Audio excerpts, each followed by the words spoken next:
Kayo po rin po ang Panginoon sa umaga pong ito, mga mahal kong kapatid. Tayo po ay muna magbasa ng banal na kasulatan. Tas ko po kayong anyayahan sa Romans chapter 8, verse 11. So, may 40 minutes lang po ako para mag-share sa inyo sa umagang ito. Kaya bibilis-bilisan po natin mga kapatid. So, napakaigli ng ating oras. Ganyan pa man, sikapin natin na matapos ito. So, nais ko po kayong nayan sa pagbasa. Sabi po dyan, "But if the Spirit of Him that raised up Jesus from the dead dwell in you, He that raised up Christ from the dead shall also quicken your mortal bodies by Spirit that dwelleth in you." Ang Diyos sa magpala, sabihin po natin Amen. Tayo po ay makakaupo na mga kapatid. Di na rin po ako magpipray. So, direct to the point na tayo mga kapatid sa umaga pong ito. So, ang nais ko po na ibahagi ay patungkol po sa the resurrection and the new life. So, pamilyar naman po siguro tayo patungkol sa resurrection, pagkabuhay muli. At kapag merong resurrection, ang kasunod niyan ay panibagong buhay. Pagkakaroon ng bagong buhay mga kapatid. So, may tatlong bagay lang po ako na inilista na pwede nating pag-usapan.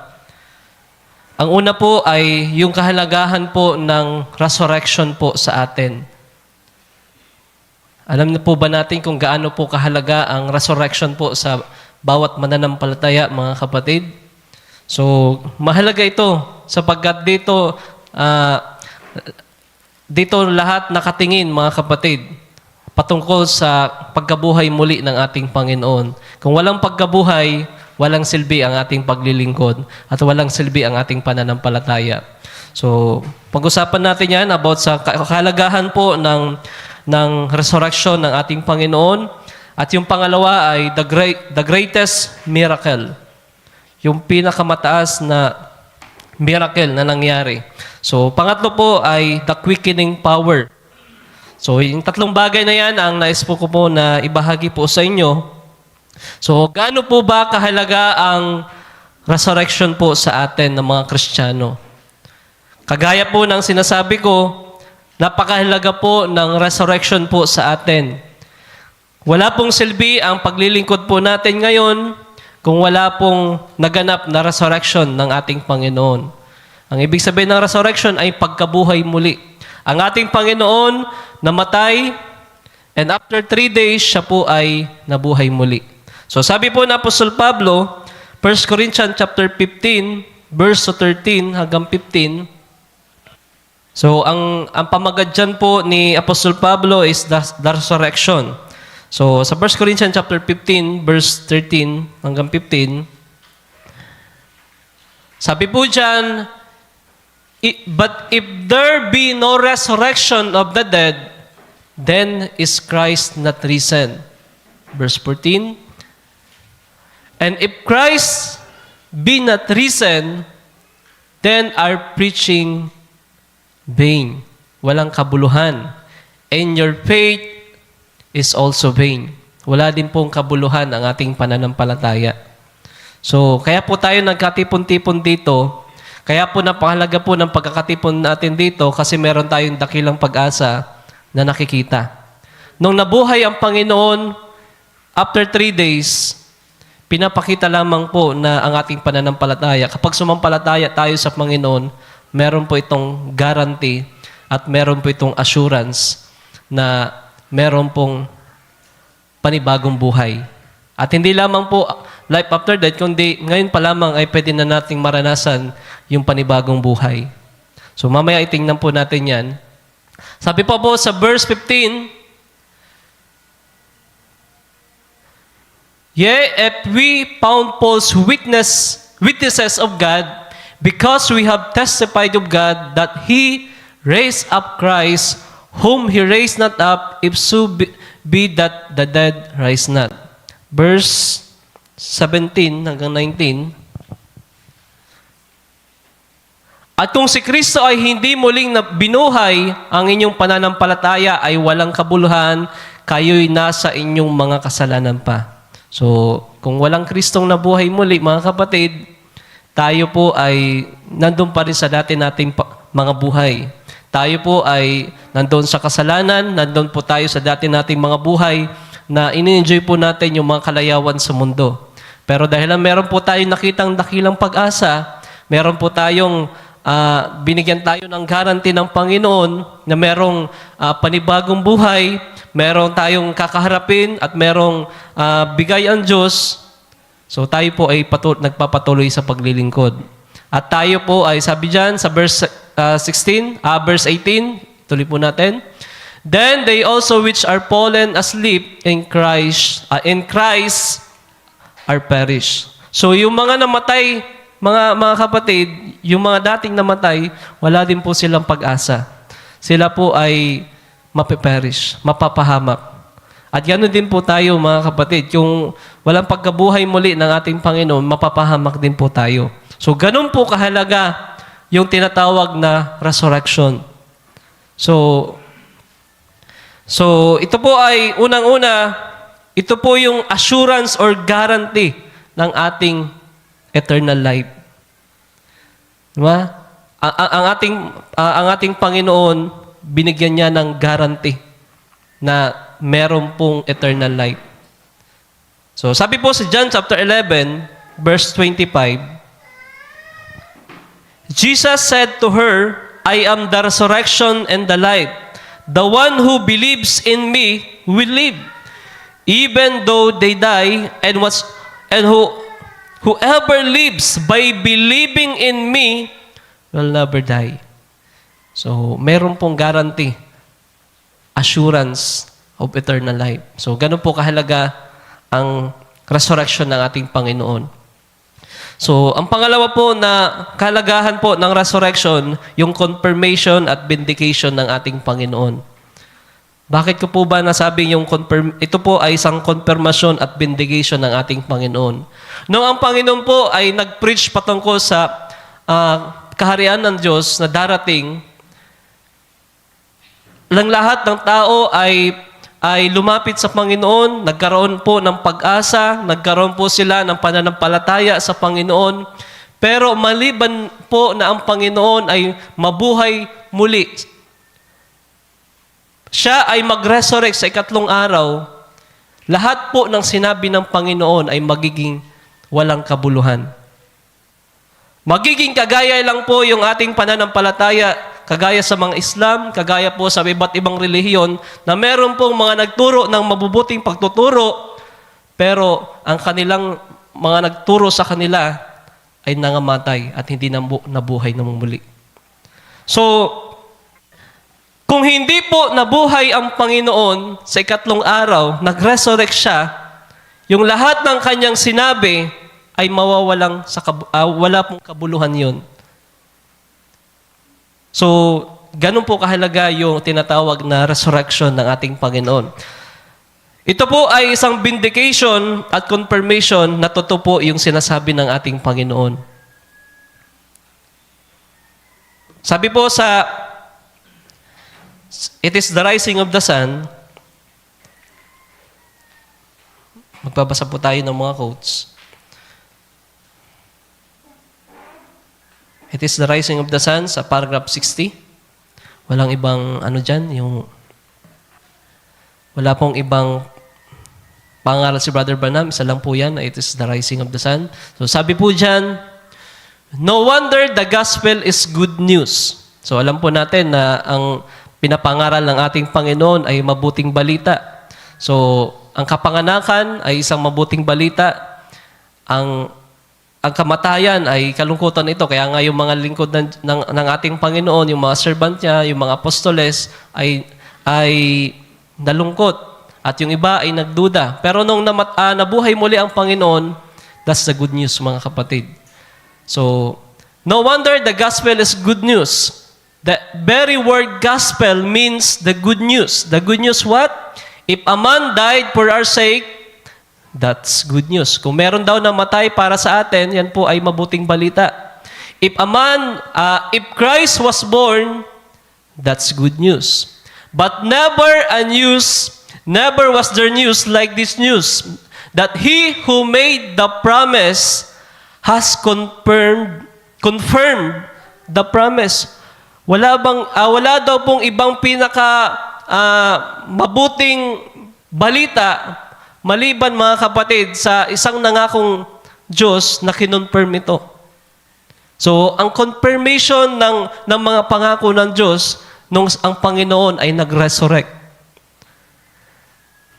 Sabi po dyan, has confirmed the promise that He's alive forever and have the keys of both death and hell in His hand. All the gloom was shook away. There was no gloom to be seen, for the Son was from the grave. There was no well. He will come or may come. He had already come. The gospel good news. Notice, the very message of the gospel itself is to prove the people that He is risen. So yan po yung dapat i-prove nila. Sa lahat po ng mga ngaral, sa lahat ng servant ng Panginoon, kinakailangan na ma-prove na ang ating Panginoon ay nabuhay muli. Kaya nga, ano po yung pangangaral ng mga apostoles? Ano po yung ipinapangaral nila sa panahon nila? Si Kristo ay nabuhay muli. And even now, mga kapatid, yun po ang ipinapangaral natin. Yun po ang sinasabi natin na si Kristo ay nabuhay muli. Sabi po dyan, "Go tell my disciples that I am risen from the dead, and I'll meet with them to confirm this to them. O God, how in this last day there shall be light again across the earth, and I'll prove to my disciples. Go tell them that I am not dead.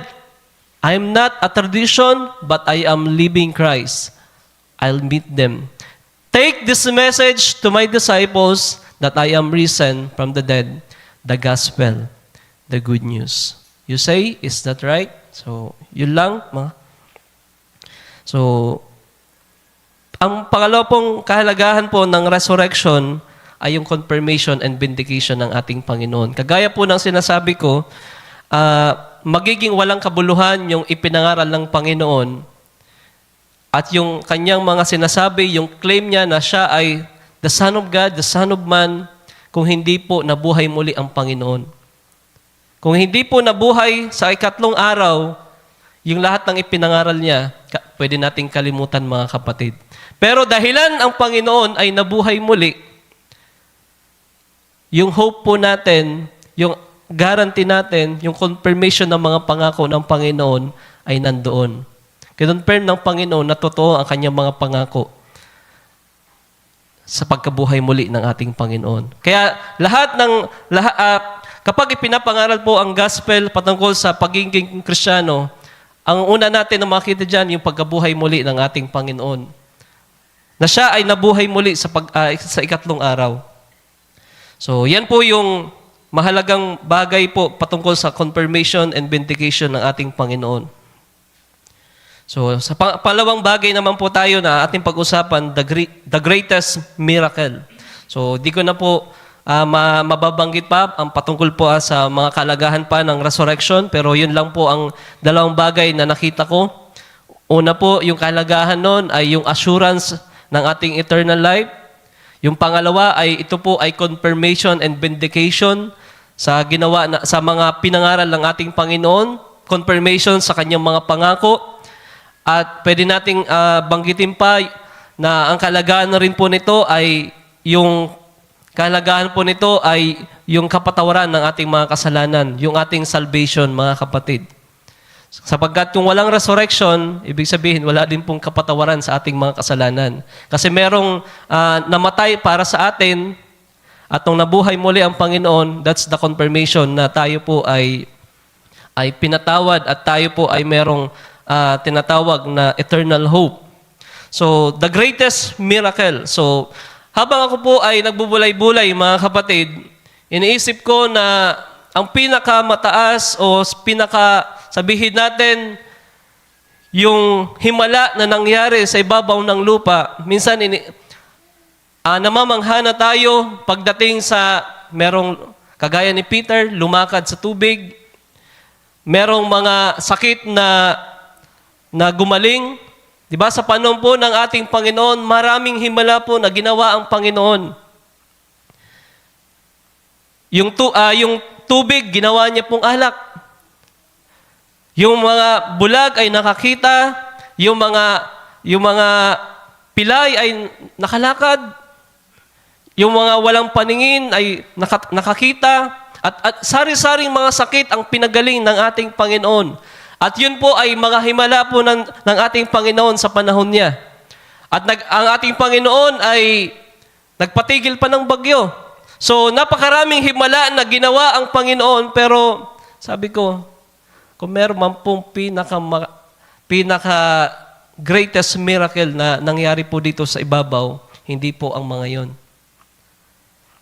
At kapag bulay-bulay ko, mga kapatid, ang pinaka-dakilang bagay na pwede mangyari sa isang tao ay yung pagkabuhay muli.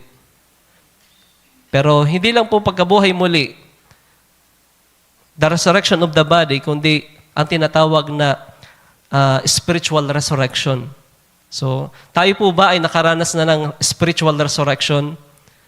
Pagkabuhay muli, mga kapatid. Huwag nating isipin na kinakailangan muna natin na mamatay physically para makaranas ng spiritual resurrection. Hindi po, mga kapatid. Ngayon pa lang ay pwede na kayong makaranas ng spiritual resurrection. Pagkabuhay muli. So ano bang tinutukoy ko, mga kapatid? So basahin po natin sa Ephesians chapter 2, verse 3 to 6. Alam natin na sa harapan ng Diyos, tayo po ay patay sa Kanyang harapan. Lahat tayo ay, nung unang mga panahon, ang tingin ng Diyos sa atin, tayo'y mga hintil, mga walang pananampalataya, mga walang kwentang tao, at tayo ay gumagawa ng masasamang bagay. Lahat ng kalayawan, mga kapatid. At ang tingin ng Diyos sa atin ay mga patay sa Kanyang harapan. Pero salamat po sa spiritual resurrection, yung pagkabuhay muli. So sabi po sa Ephesians chapter 2, among whom also we all had our conversation in time past in the lust of our flesh, fulfilling the desires of the flesh of the mind, and were by nature the children of wrath, even as others. So yung dati nating pagkabuhay, dati nating buhay, mga kapatid, ay ganyan. Ginagawa natin ang lahat ng kalayawan, lahat ng ninanasa ng ating kaisipan, lahat ng kagustuhan natin. Yun tayo. Gumagawa ng masamang bagay. At tayo ay anak sa pagkapahamak. At sa verse 4, but God, who is rich in mercy, for His great love wherewith He loved us. Verse 5, even when we were dead in sins, had quickened us together with Christ. So, tayo daw ay patay dahil sa ating mga kasalanan. So, kailangan po ba natin ng spiritual resurrection, mga kapatid? Kailangan po ba natin, mga kapatid? So, naniniwala ako na ang tumanggap sa ating Panginoon ay nakaranas ng tinatawag na pagkabuhay muli. Hindi po kapag kayo ay namatay na, well, meron pong dalawang uri ng resurrection, spiritual resurrection at merong physical resurrection. So alam naman natin ang physical resurrection, maraming na nagganap nito. Sa panahon ng Old Testament, merong naganap. Sa panahon ni Elijah, ni Elisha, sa panahon ni Elisha na merong ang mga buto. Sa panahon ni Elisha, merong mga buto, mga kapatid, na ano bang tawag nun?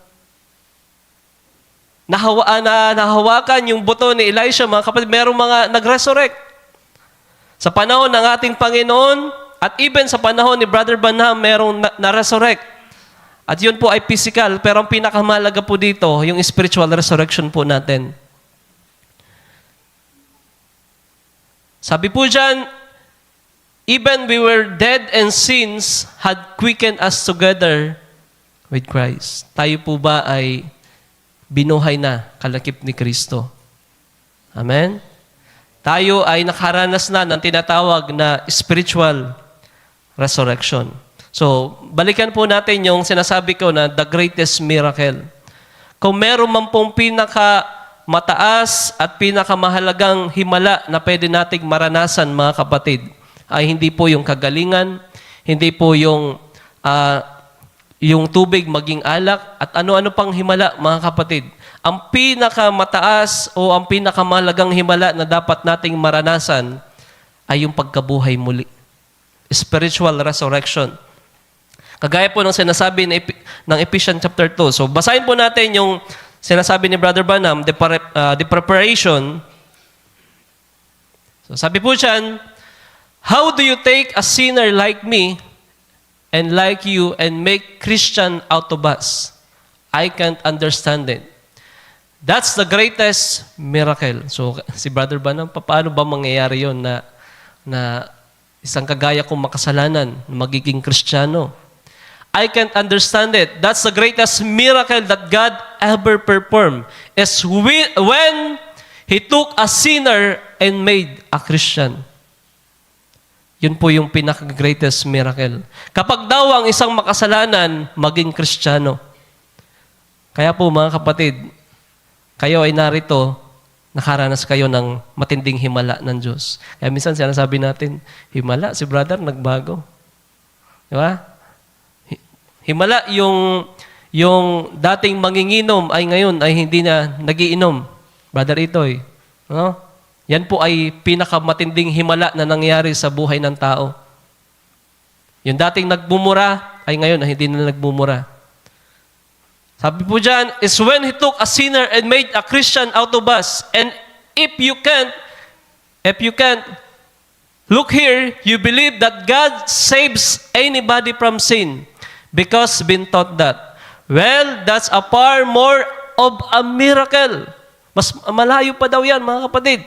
That a man that was dead and trespasses and sin, that man is dead and he had to believe or remain dead.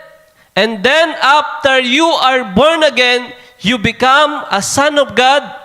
How much more ought you to believe for a lesser miracle for divine healing? No? Parang binababa na ni Brother Branham about sa divine healing. Mas matindi daw yung miracle na pwede maranasan ng isang tao kapag daw po siya ay maborn again. Mas matindi nga naman po talaga yun. Isipin nyo, yung kaluluwa, yung spiritual natin ay mabuborn again. Magre-resurrect muli. So, alam natin na dumaraan muna ang tao sa tinatawag na kamatayan. Kagaya po ng mga plants, ng mga halaman, na sila po ay yung seed kinakailangan mamatay, at kapag sila po ay naarawan, sila po ay maulanan, sila po ay mabubuhay muli, mag-grow. So, ganun din po sa atin. Kinakailangan na merong mamatay sa atin, yan po ay si Kristo, at mamatay yung sarili po natin, isuko natin ang ating sarili sa Panginoon, kaya po tayo nakaranas ng baptism and water, justification, at after po niyan na tayo'y mabuhay, makakaranas tayo ng sanctification, mag-grow tayo, at tayo po ay tutungo sa tinatawag na full maturity, hanggang tayo po ay ma-rapture ng Panginoon. So yan po ang proseso ng redemption po sa atin, at ng maturity po sa atin. Sabi po dyan, you've got to believe it, can't explain it. That's all you have to do. Okay. Isa pang quotes. Fellowship. Sa pinangaral po ni Brother Branham na The Fellowship. Sabi po dyan, now that's the miracle of it. It changed his whole nature, appetites, attitudes, and everything. So, isang milagro, mga kapatid, na mabago yung nature, yung attitude ng bawat isa natin. That's what God does when He saves a man from sin. He changes his entire makeup. So, greatest miracle that any part of divine healing that I've ever seen. And by the grace of God, I've seen pretty near everything that I could ever think of or hear of, done by our Lord Jesus Christ, even to raising up the dead after they were gone, and still think that salvation is the greatest miracle. So kung meron daw po na pinakamataas, pinakamahalagang himala na dapat maranasan ng mga tao, ay yung salvation. Ang isang sinner, isang makasalanan ay magiging Kristiyano. Kaya mga kapatid, lahat po tayo ay, kung tunay na tinanggap natin ang Panginoong Jesucristo, tunay nakaranas po tayo ng matinding himala ng Diyos, mga kapatid, sa buhay po natin. Of course, meron pong higit pa tayong maranasan na himala pa sa mga unahan po ng ating paglilingkod. Meron pang great revival na maranasan ang nobya ng Panginoon. Sapagkat, part by part, mga kapatid, ang una nating maranasan yung awakening muna, pero yung sumunod ay yung rapture na. Yung full manifestation of the quickening power sa mga huling araw na ito. So, yan po yung ikalawang bagay na pwede nating pag-usapan patungkol po sa the greatest miracle na pwede nating maranasan. At wala na pong ibang pinakamataas na miracle na pwede nating maranasan, yung spiritual resurrection o yung tinatawag natin na salvation, mga kapatid. At alam ko na tayo po ay nakaranas ng mga bagay na yan, mga kapatid. So, ang pangatlo ay pag-usapan po natin yung the quickening power. So, bilis-bilisan ko lang, mga kapatid, sapagkat wala na din pong oras. So, basahin po natin sa Romans chapter 8, verse 11. Romans chapter 8, verse 11, ang ating main text. But if the spirit of him that raised up Jesus from the dead dwell in you, he that raised up Christ from the dead shall also quicken your mortal bodies by spirit that dwelleth in you.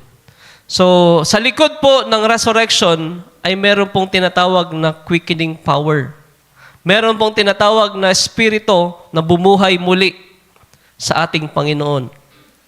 So, yan po ay isang kapangyarihan na bumuhay sa ating Panginoon at kinakailangan din po natin.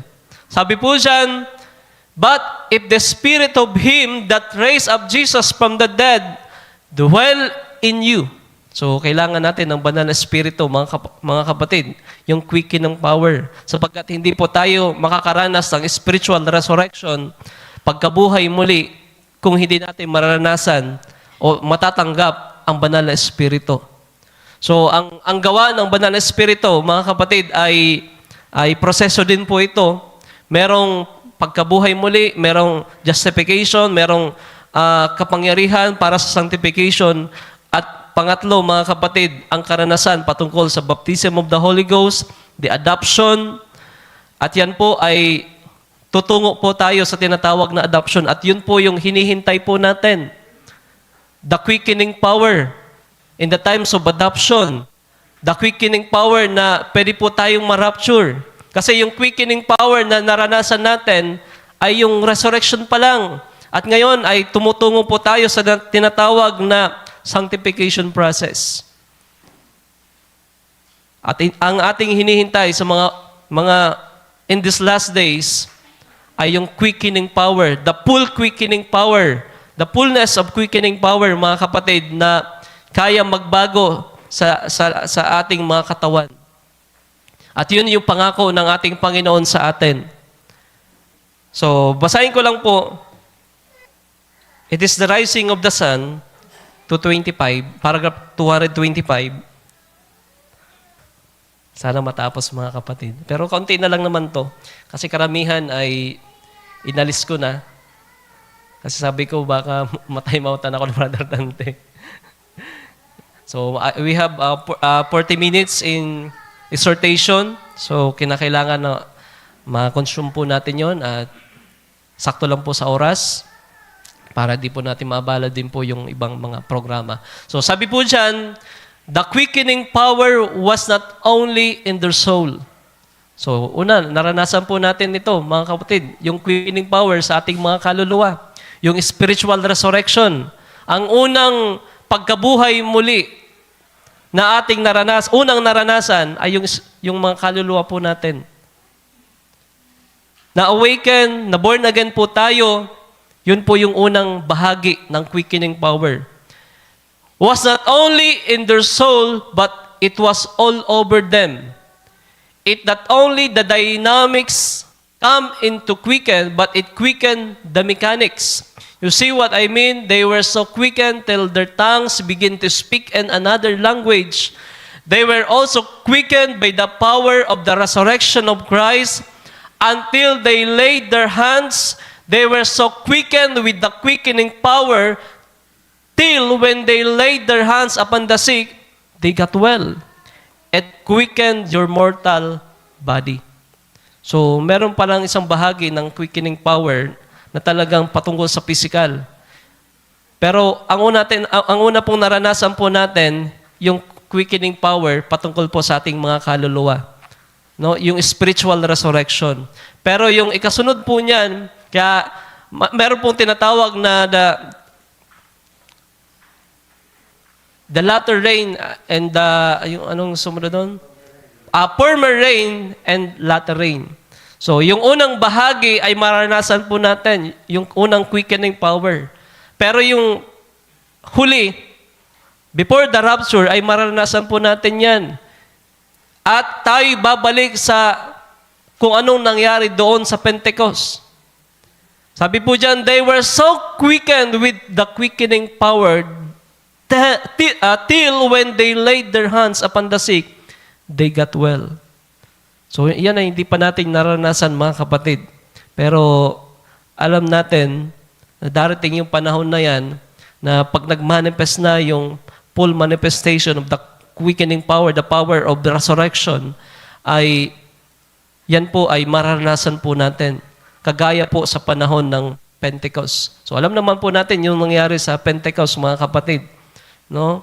They were filled with the Holy Ghost. They spoke in another language, spoke in tongues, and lahat ng mga sakit ay nagsigaling. At marami pang ginawa sa panahon na yan at the times of Pentecost. So, yan din po yung hinihintay po natin. And the Spirit quickened their... Itas mo, Sir Ann. And the Spirit quickened their fellowship together with God till they also were so quickened into the presence of God until when a person died and their soul had gone up, it called him back to life again. Amen. Glory, now I'm feeling religious. So, magbasa pa tayo. Siguro mga 2 quotes na lang at ako po ay magtatapos na. So, 223, it's the rising of the sun. Ganun pa rin. So, ito po yung ating hinihintay. And the sun has got to be revealed again in the bride in the last days. So, ang Panginoon ay marireveal muli sa mga huling araw na ito sa pamamagitan po ng nobya ng ating Panginoong Jesucristo. Kung naghahanap ang tao ng sa ating Panginoong Jesucristo, mahanap ito nila sa pamamagitan ng kanyang nobya. And the Son has got to be revealed again in the bride in the last day. The quickening power has got to come, quicken them out of this dead denomination and creeds to a living word of the living God. So, paragraph 260. Okay, sabi po dyan, when Stephen done this great thing, not Stephen, but Philip does this great thing to live the great revival and obey the commandments of God. When fulfilled by baptizing this eunuch and obedience of God, he was so full of the quickening power till it caught him away. So, sa panahon po ni Philip, di ba, alam po natin, nag-transport si Philip. Di ba? At binaptize yung isang eunuch. yung nagbabasa ng mga kasulatan at hindi niya maintindihan. At nung dumating si Philip, ipinaliwanag at siya po ay binaptize ni Philip. At sabi po dyan, he has so full of quickening power. So hindi pa po natin naranasan ang bagay na yan. Pero naranasan na natin yung spiritual resurrection, yung unang bahagi ng quickening power ng Panginoon. Pero hindi pa natin naranasan yung full of the quickening power. No? Gusto po ba nating maranasan yan, mga kapatid? No? Gusto po ba nating maranasan? Amen. Gusto natin maranasan yung full of the quickening power. At yan po ang hinihintay natin sa mga huling araw na ito. It will quicken your mortal body. If the Spirit that raised up Jesus from the dead had quickened Philip till he has not seen for maybe 150 miles over somewhere else, over in another country, it quickened his mortal body. How did he do it?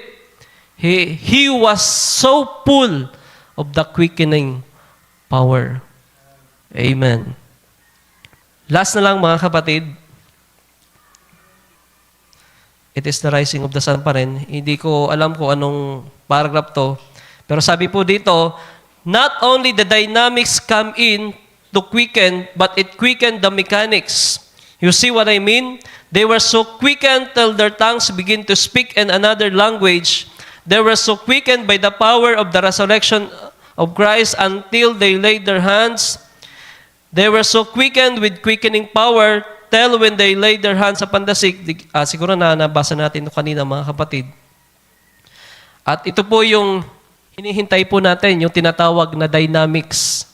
So, in-illustrate po ni Brother Branham ang kalalagayan ng mga Kristiyano sa isang sasakyan. So, meron pong tinatawag na mechanics at meron din pong tinatawag na dynamics. Pag sinabi pong mechanics, kapag pinag-usapan yung frame ng kotse, yung body frame, at yung lahat ng makikita nyo, mga kapatid, na visible ng inyong mga mata, tumutukoy ito sa tinatawag na mechanics. At gayon din yung gasolina na nandoon sa tangke, kasama yon sa mechanics. At sabi ni Brother Branham, ang kulang daw sa mga Kristiyano sa ating kapanahunan ay yung tinatawag na dynamics. Diba? Yung naranasan ni Philip, yung naranasan ng mga apostoles ng Pentecost, ay hindi pa natin ito naranasan, mga kapatid. The full of quickening power, at wala pa tayo sa bahaging yan. At naniniwala ako na ito ay panahon ng adoption, panahon ng Panginoon ay magbubuhos muli ng Espiritu Santo, at tayo ay mapupuno ng tinatawag na quickening power, na kung saan ay kayang baguhin ito yung ating mga katawan. When the Spirit dwells in you, it quicken our mortal bodies. Merong magiging pagbabago sa ating mga mortal na mga katawan, mga kapatid. So, sabi ni Brother Branham sa kanyang kwento, ang kulang daw po sa atin ay yung tinatawag na dynamics. Yung pag-ignite, yung pag-on doon sa isang kotse para tumakbo, mga kapatid. Ang tawag po dyan, dynamics. Yung ignition. Diba kapag isang sakyan, walang ignition o walang heater o hindi mo yan sinusian, hindi naman po yan mabubuhay at hindi po yan tatakbo. So ang Kristiyano sa ating kapanahunan, we have full of mechanics, marami po tayong word, marami po tayong alam sa Biblia, marami tayong paunti-unti naranasan sa presensya ng Panginoon, pero hindi pa yung kabuuan, mga kapatid.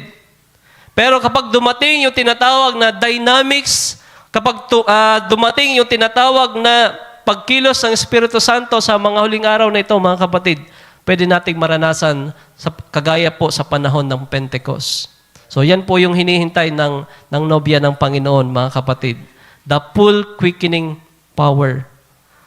Kagaya po ng sinasabi ko, una na natin naranasan yung quickening power nito through spiritual resurrection. At tayo po ay nakaranas na, mga kapatid. Amen? Tayo po ay nabuhay muli, na born again po tayo. Tayo po ay nakakilala sa ating Panginoon. Naranasan natin yung pinakamatinding himala sa buhay po natin. Kagaya po ng sinasabi ko, this is the greatest miracle na pwedeng maranasan ng tao.